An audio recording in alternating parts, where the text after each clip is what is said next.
총선 전초전으로 여겨졌던 강서구청장 보궐선거 여당이 패배했습니다. 3년 전 그 대승적 결단으로 윤석열 정권 창출에 굉장히 큰 힘을 실어주셨는데요. 지금은 어떻게 보고 계실까요? 그 현 정권은 네. 좀 어떤 점이 문제였고 또 부족했던 점은 뭐라고 생각을 하시는지 궁금합니다. 예, 지금 현재 가장 중요한 점이 저는 두 가지라고 생각합니다. 네. 우선은 그 당과 그리고 또 용산이 서로 다른 목소리를 내는 게 중요합니다.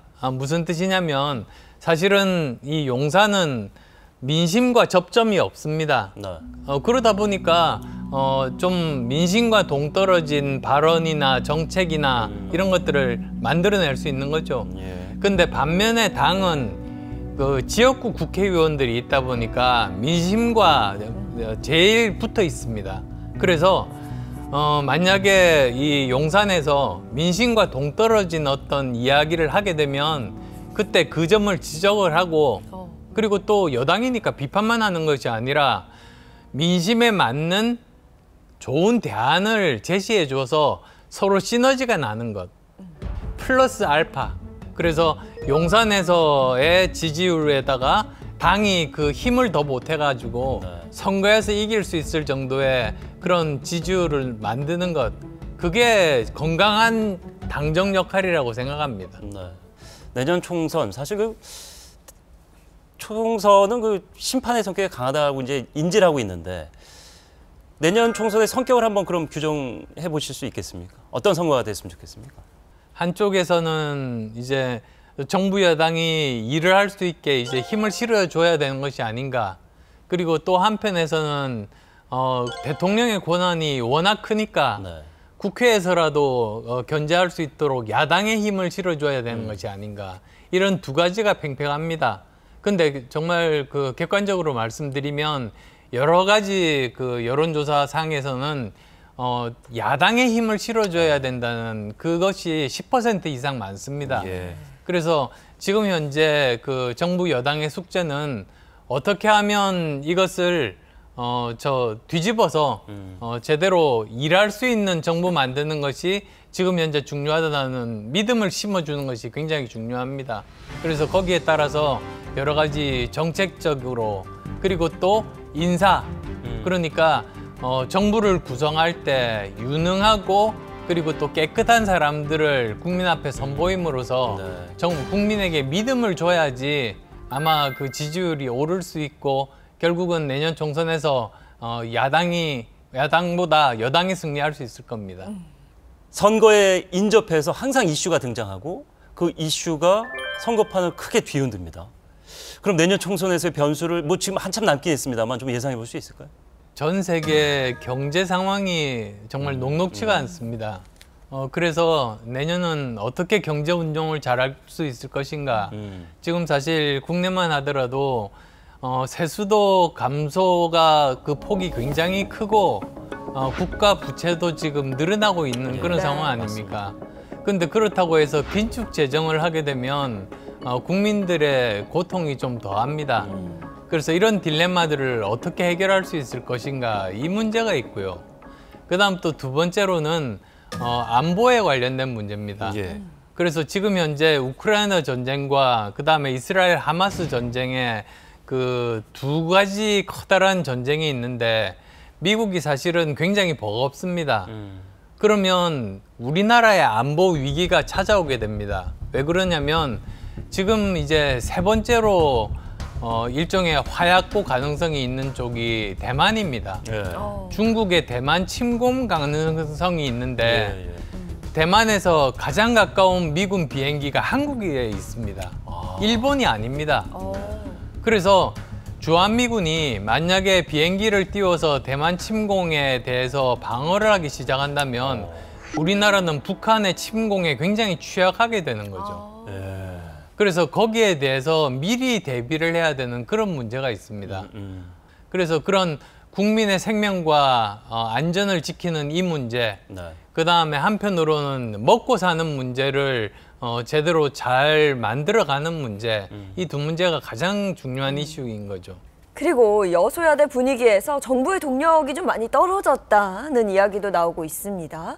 국민의힘이 앞으로 더 동력을 얻기 위해서는 어떤 부분을 또 가져가야 할까요? 야당을 적극적으로 설득하는 노력이 굉장히 중요하다고 봅니다. 우리가 영화를 보면 미국 대통령들이 여당 의원들에게도 전화를 해서 부탁을 하고 야당 의원에게도 전화해서 부탁하지 않습니까? 그리고 자주 만납니다. 그러면서 정말로 한쪽 편이 아니라 국민 전체에게 필요한 그런 법안들을 통과시키는 그런 노력들을 많이 봅니다.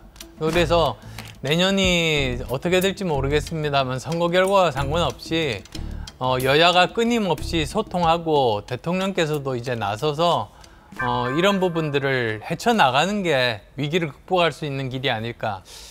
자, 총선 얘기를 하고 있습니다만은 사실 정치인이라면 항상 최고의 권력을 가지고 싶어 하죠. 그리고 그 권력을 국민들을 위해서 온전히 쓰기 위해서입니다. 아직도 대선의 꿈은 가지고 계신다 이렇게 저희가 봐도 되겠습니까? 제가 대선을 몇 번 경험했지 않습니까? 거기서 제가 얻은 교훈은 뭐냐면 국회의원 후보는 자기가 원할 때 나올 수 있습니다. 네. 근데 대선 후보는 시대와 국민이 정해주는 거라고 생각합니다. 즉 그 시대에 정말로 필요한 인물상이 만들어집니다. 네. 국민들의 공감대 하에서. 그래서 만약에 경제 문제가 정말로 중요하다고 많은 국민들이 이제 그 생각이 모아진다면 경제를 가장 잘 해결할 수 있는 사람에게 아무래도 이렇게 표가 가고 그렇겠죠. 그쪽이 지지율이 높아질 겁니다. 예. 정치는 생물과 같다 뭐 이렇게 얘기를 하는데 포털도 생물 같아요. 저는 그 검색어를 그 시기에 어떤 일을 하고 있고 시민들이 아니면 그 네티즌들이 어떤 검색을 치느냐에 따라서 그 인물이 정해지거든요. 예. 그렇다면 인간 안철수는 그럼 뭘 남기고 나중에 인간 안철수를 예. 검색했을 때 어떤 검색어가 떴으면 좋겠는지. 작년에 저희 아버님이 92세로 돌아가셨습니다. 예. 그래서 제가 생각해 보니까 앞으로 나도 한 20-30년밖에는 안 남았구나. 삶을 얘기하시는 네. 거죠. 예. 그러면 그 기간 동안에 가장 그 가치 있는 일이 무엇일까? 저는 제가 딸이 한 명입니다만 우리 딸이 살아갈 세상이 저보다는 더 좋은 세상이 되기를 원해요. 많은 부모들이 그렇게 예, 얘기하더라고요. 그리고 또 정치인이 사실은 삶의 틀을 만드는 일을 하지 않습니까? 그래서 우리나라를 좀 더 우리 아이들이 잘 살 수 있는 그런 세상을 만들고 싶습니다. 그래서 저는 이름 남기는 건 관심이 없어요. 흔적을 남기고 싶어요. 네. 그래서 누가 만들었는지는 모르지만 이런 제도가 뭐 교육 제도라든지 복지 제도라든지 또는 여러 가지 그 일을 하는 그런 환경이라든지 이런 식의 그런 부분들을 고치는 일들을 남겨놓고 싶습니다. 네. 그 어느 때보다 불확실성 그리고 갈등이 커진 시대를 살아가고 있습니다. 한국을 이끌어가고자 하는 오피니언 리더가 되기 위해서 어떤 덕목이 가장 필요할까요? 저는 가장 중요한 것이 정직이라고 생각합니다. 네. 그 사실 사회 지도층 인사인 그 정치인들이 거짓말, 가짜뉴스 양산하고 그걸 이용해서 팬덤을 만들고 이런 것이 사회를 더 정말 구렁텅이로 밀어넣는 네. 아주 나쁘게 만드는 것이라고 생각하거든요. 그래서 뭐 최근에 뭐 어떤 일도 있었습니다만 저는 분노했던 것이 정치인이 이렇게 나서가지고 거짓말을 하고 가짜뉴스를 만드는 건 그건 있을 수 없다. 예.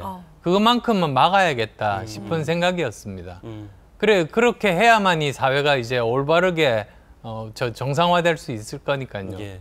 줄 선 사람들이 새치기 안 당하고 정직한 사람들이 속지 않고 손해 보지 않고 열심히 일한 사람이 그 땀 흘린 대가를 얻을 수 있는 네. 정상적인 사회가 되는 거 아니겠습니까? 맞습니다. 꼭 그런 사회 만들어 보고 싶습니다. 예.